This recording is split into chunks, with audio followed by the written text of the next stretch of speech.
அஸ்ஸலாமு அலைக்கும் everyone, welcome back to Alima's mini vlogs.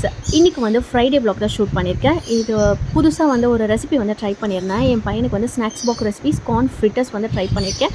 இதோட டீட்டெயில் ரெசிபி வேணும்னா கமெண்ட் பண்ணுங்கள், நான் ஒரு விலாகில் ஷேர் பண்ணுறேன். ஸோ மார்னிங் வந்து அவன் பாதாம் சாப்பிட்டுட்டு பால் குடிச்சிட்டு ஸ்கூலுக்கு போயிடுவான். ஸோ ஸ்நாக் வந்து இதுதான் அவனுக்கு கொடுத்து விட்டேன். ஸோ ஸ்நாக்கையுமே ஃபுல்லாக வந்து காலி பண்ணிவிட்டு வந்துட்டேன். ஸோ ஃபர்ஸ்ட் ட்ரை பண்ண ரெசிபி சக்ஸஸ் ஆகிடுச்சு. ஸோ அது அவன் சாப்பிட்டாலே எனக்கு அவ்வளோ ஹாப்பி ஆகிடும்.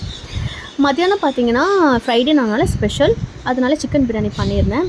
ஸோ சிக்கன் பிரியாணி பண்ணி முடிச்சுட்டு ப்ரேயர்லாம் முடிச்சுட்டு எல்லாருமே நல்லா தூங்கிட்டோம். ஒரு 6:30 to 7 கிட்டே பார்த்தீங்கன்னா தான் எந்திரிச்சு இஞ்சி டீ போட்டுட்ருந்தேன். ஸோ இஞ்சி வந்து நல்லா வந்து இடித்து நல்லா அதோட ஜூஸியாக எடுத்து இஞ்சி டீ போட்டு குடித்தோன்னா அந்த பிரியாணி சாப்பிட்டதுக்கப்புறம் அந்த ஒரு இஞ்சி டீ குடிக்கிறது அவ்வளோ வந்து நல்லாயிருக்கும்.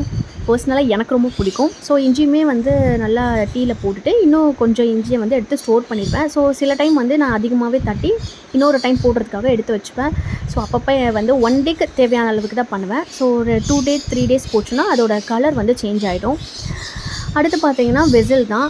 வெசில்ஸ் எல்லாமே வந்து ட்ரை ஆகிடும். காலையில் வாஷ் பண்ணி ஒரு மத்தியானமாக எல்லாம் வச்சதெல்லாம் உங்களுக்கு ஒரு 6:30 கிட்ட நல்லா ட்ரை ஆகிடும். ஸோ அரேஞ்ச் பண்ணி வைக்கிறதுக்கு நம்மளுக்கு ஈஸியாக இருக்கும். ஸோ அது எல்லாமே நான் ஈவினிங் வந்து சார்ட் அவுட் பண்ணிவிட்டு கவுண்டர் டாப் எல்லாமே ஒரு வைப் பண்ணி ஒரு க்ளீன் பண்ணிவிடுவேன்.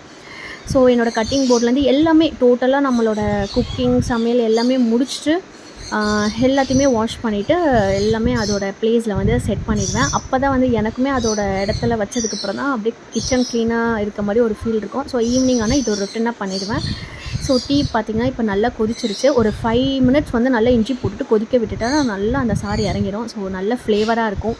ஸோ இதெல்லாம் பார்த்திங்கன்னா மார்னிங் சில டைம் வந்து கப்ஸில் இந்த மாதிரி நான் குடிப்பேன். இதெல்லாம் பிஃபோர் மேரேஜ்லேருந்தே நான் வந்து சேர்த்து வச்சுருக்கேன். ஒவ்வொரு கப்ஸ் தான். சில இதில் கொஞ்சம் வந்து பிரேக் ஆகிடுச்சு, சில இதெல்லாம் மட்டும் அப்படியே இருக்குது. ஸோ நானும் என் ஹஸ்பண்டும் வந்து என் பையன் வந்து இன்னுமே தூங்கிட்டு இருப்பான். ஒரு 6:30 அப்புறம் தான் அவன் எந்திரிப்பான். ஸோ தூங்கிட்டு இருக்க வரைக்கும் ஒரு இந்த டீ டைம் வந்து எங்கள் டைமாக இருக்கும். ஸோ ஏதாச்சும் பேசுகிறதுனாலும் இந்த டைமில் யூஸ் பண்ணிப்போம். ஸோ இந்த விலாக் பிடிச்சிருந்தா மறக்காமல் லைக் பண்ணுங்கள், மறக்காமல் சேனலுக்கு சப்ஸ்கிரைப் பண்ணுங்கள். ரெசிபிஸ் வேணும்னா மறக்காமல் கமெண்ட் பாக்ஸில் கமெண்ட் பண்ணுங்கள். தேங்க்ஸ் ஃபார் வாட்சிங்.